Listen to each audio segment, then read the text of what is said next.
Title: My cheating wife slept with the same man as our daughter. Now both are broken. There are betrayals that you can recover from. And then there are those that rip the world apart so completely, you forget what forgiveness even feels like. My name is Daniel. I'm 52 years old, husband for nearly 3 decades, father to one beautiful daughter, Ava, who just turned 26. For most of my life, I thought I had built something unshakable, a family, a home, a legacy of love and loyalty. I didn't know I was living on fault lines.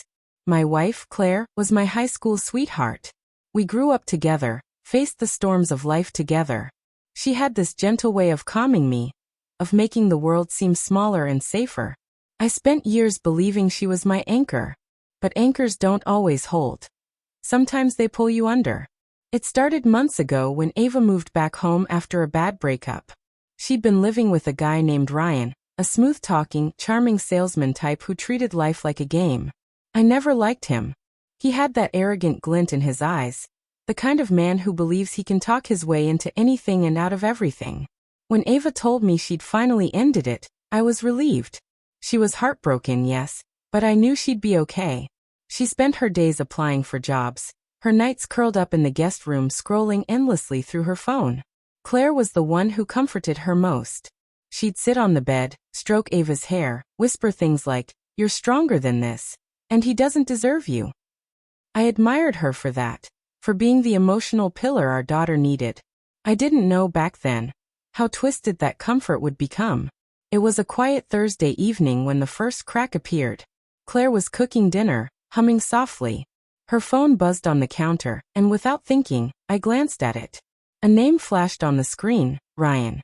For a moment my heart stopped. Maybe it was a coincidence. Maybe it was work-related. But no, Ryan was her Ryan. Ava's Ryan. The message preview said, "Same time tomorrow?"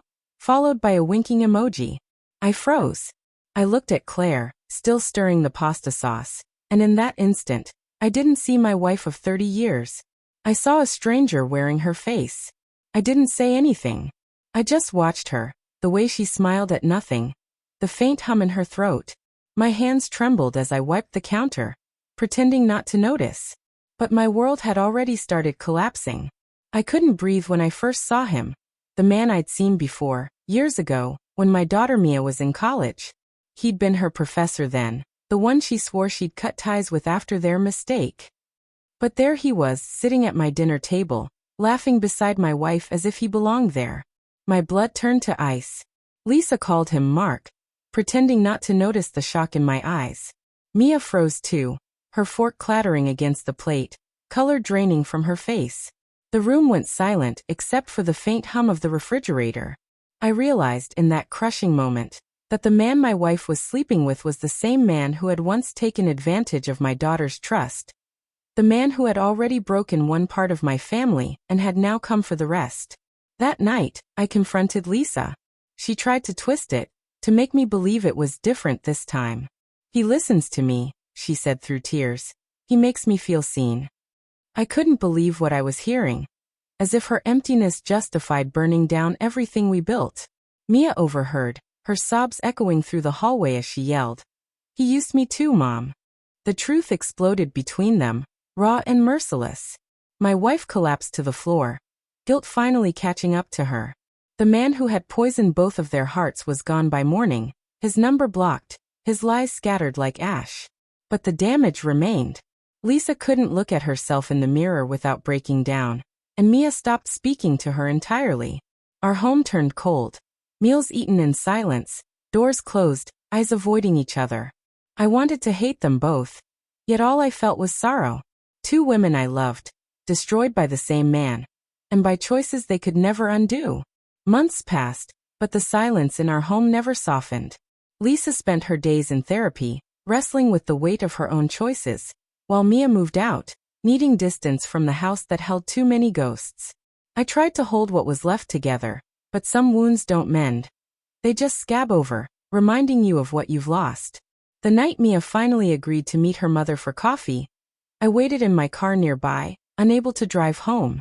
Through the cafe window, I watched as they sat across from each other.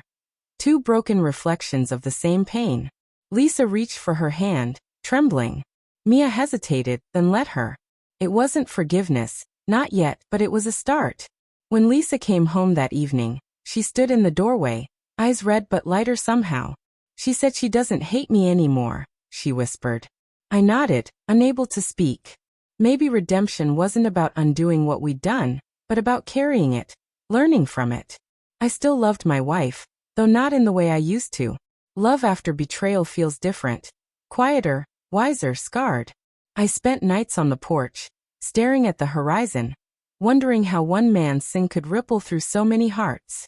Sometimes, when I hear laughter from the neighboring house, I remember what ours used to sound like. I don't know if we'll ever get it back, but I've stopped waiting for the past to return. Because in the wreckage of everything we lost, I found something unexpected. The strength to let go, and the courage to begin again, even if the ones you love are too broken to follow.